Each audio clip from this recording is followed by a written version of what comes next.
여러분의 뇌 속의 도파민은 얼마나 니코틴에 중독되어 있을까요? 오늘은 간단한 테스트를 통해 니코틴 의존 정도를 알아보도록 하겠습니다. 자신이 얼마나 니코틴에 중독되어 있는지 알게 되면서 고통 없이 금연할 수 있다는 것을 알게 될 겁니다. 저는 작년 4월, 그러니까 한 10개월 전에 어이가 없을 정도로 쉽게 담배를 끊을 수 있었어요. 금단 현상이 거의 없이 단칼에 성공한 케이스인데요. 물론 100% 쉬었다고 말할 수는 없어요. 금연에 성공하신 분들이 대부분 그렇듯이 저도 그 전에 엄청난 고생을 했어요. 수도 없는 실패에 좌절하고 가족들 눈치 보면서 자책하고 자기 혐오도 했던 것 같습니다. 하지만 그런 실패와 좌절이 없었다면 엄청난 노력도 안 했을 거예요. 저는 담배를 너무 끊고 싶어서 중독 관련 심리학 수십 권의 책과 국내 해외 금연 관련 유튜브 영상들을 미친 듯이 찾아봤어요. 그러던 어느 날 갑자기 큰 깨달음이 왔고 흡연에 대한 퍼즐이 완성되는 경험을 하게 됐습니다. 이 경험은 해보지 않으신 분들은 절대 모를 거예요. 약간 풀기 어려운 문제를 풀었을 때 그런 느낌? 불가능해 보였던 게 풀고 나니까 엄청 쉬워 보이는 것 같은 그런 경험을 했습니다. 아무튼 이런 경험을 하면서 금단 현상은 거의 없이 금연에 단칼에 성공할 수 있었습니다. SBS 생활의 달인에 출연하게 되면서 공중파 방송에서도 나가게 되는 그런 신기한 경험도 했습니다. 어쨌든 저는 쉽게 담배를 끊을 수 있는 방법을 알아냈고 고통 없는 금연법에 관한 책도 쓰게 되었습니다. 홍보나 제 자랑하려는 게 절대 아니고요. 이렇게 말을 안 하면 사람들이 제 말을 안 듣더라고요. 그래서 하는 얘기니까 귀엽게 봐주셨으면 감사하겠습니다. 아무튼 됐고 이제 니코틴 의존도 테스트를 해봅시다. 파거스트롬 테스트라고도 불리는데요. 1991년에 개발돼서 가장 보편적으로 사용되고 있는 니코틴 의존성 테스트입니다. 간단한 6가지 질문으로 여러분이 얼마나 니코틴에 중독되어 있는지 확인하실 수 있습니다. 이 방법은 미국의 NRT라는 니코틴 리플레이스 테라피라고 말 그대로 니코틴 대체 치료를 쓰는 전문가들이 자주 사용하는 테스트입니다. 이제 제가 6가지 질문을 할 건데요. 선택하시는 답에 따라서 점수가 있어요. 여기 화면에 이렇게 뜰 건데 점수를 기억하시거나 쪽지에 적으세요. 끝난 다음에 전부 더해서 몇 점인지 계산하시면 되는 겁니다. 자, 시작할게요. Question number 1. 아침에 일어나서 얼마 만에 첫 담배를 피는가? 첫 번째는 1시간 이후에 피는 거고요. 그거 경우에 0점. 1점은 31분에서 60분 이내에 피는 거죠.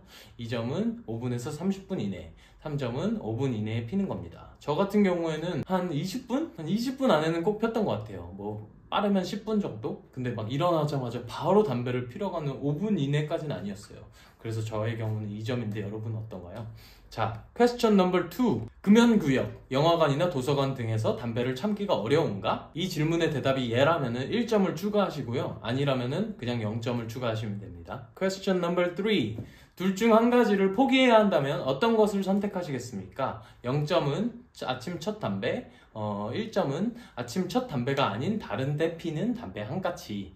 여러분은 어떻게 생각하실지 모르겠는데 저 같은 경우는 아침에 피는 담배가 굉장히 좋다고 생각을 했었거든요. 어떤 금연 전문가분의 말을 들어보니까 아침에 피는 담배가 제일 맛이 없다고 하는 분들도 많더라고요. 저는 아침 첫 담배는 포기하기가 싫었어요. 여러분 어떠신가요? 자, 퀘스천 넘버 4. 하루에 보통 몇 가치 정도를 피는가? 저 같은 경우는 한 갑에서 2갑 정도 폈으니까 한 30가치 정도 핀 거죠. 굉장히 많이 폈어요.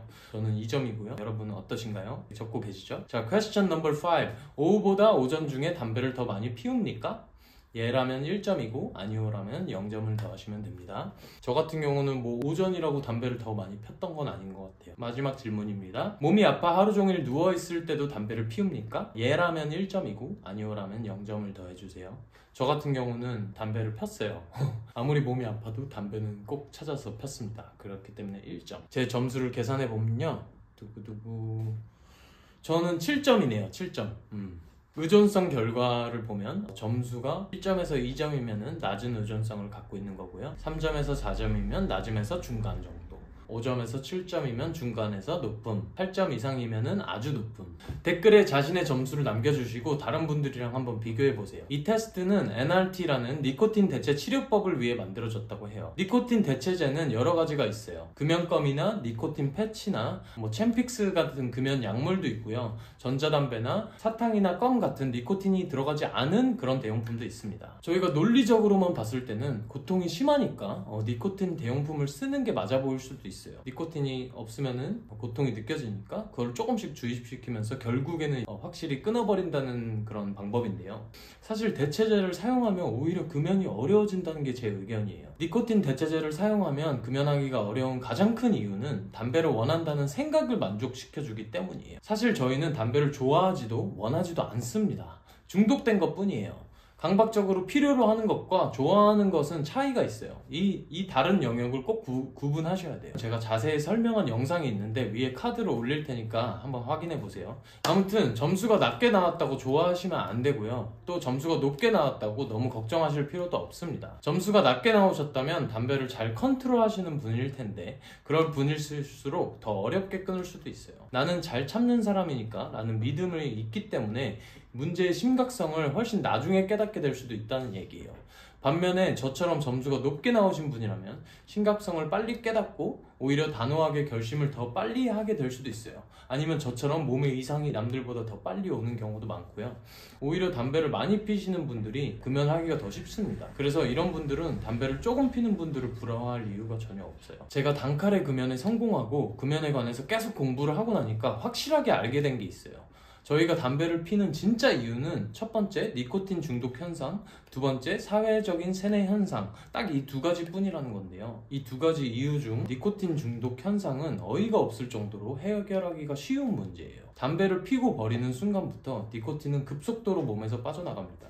30분에서 1시간이 지나면 50% 이상의 니코틴이 빠져나간다고 합니다. 그래서 하루 생활은 16시간 정도잖아요. 이걸 감안했을 때 대부분의 흡연자분들이 하루에 한 갑 정도 피시는 겁니다.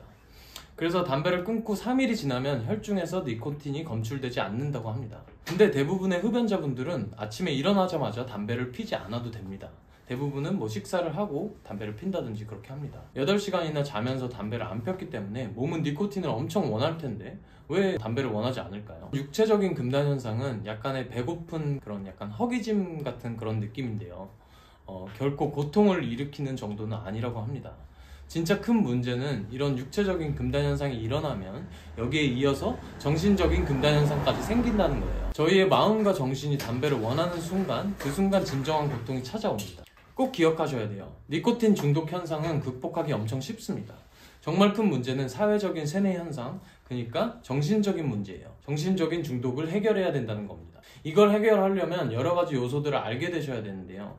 그렇게 되면 금연은 마법처럼 쉬워질 수 있어요. 예를 들어서 다른 흡연자들의 유형을 알게 되시면 자신은 어떤 유형에 속하는지 알게 되고 다른 유형의 흡연자들을 부러워하지 않게 돼요. 세상에는 어떤 금연법들이 있는지, 그 금연법들은 각각 성공률이 어떻게 되는지 이걸 아시면 어떤 방법을 택할지 옳은 방법을 선택하실 수 있게 되고요. 대부분의 흡연자들이 하는 핑계나 자기합리화는 어떤 게 있는지 그런 거를 알게 되면 자기가 하는 핑계나 자기합리화를 피할 수가 있겠죠. 그리고 성공하는 금연 타이밍은 언제 하는 게 좋은지, 또 성공하려면 어떤 마음가짐과 동기를 가지고 해야 하는지 등을 알게 되면 더 확실하게 끊으실 수 있을 거예요.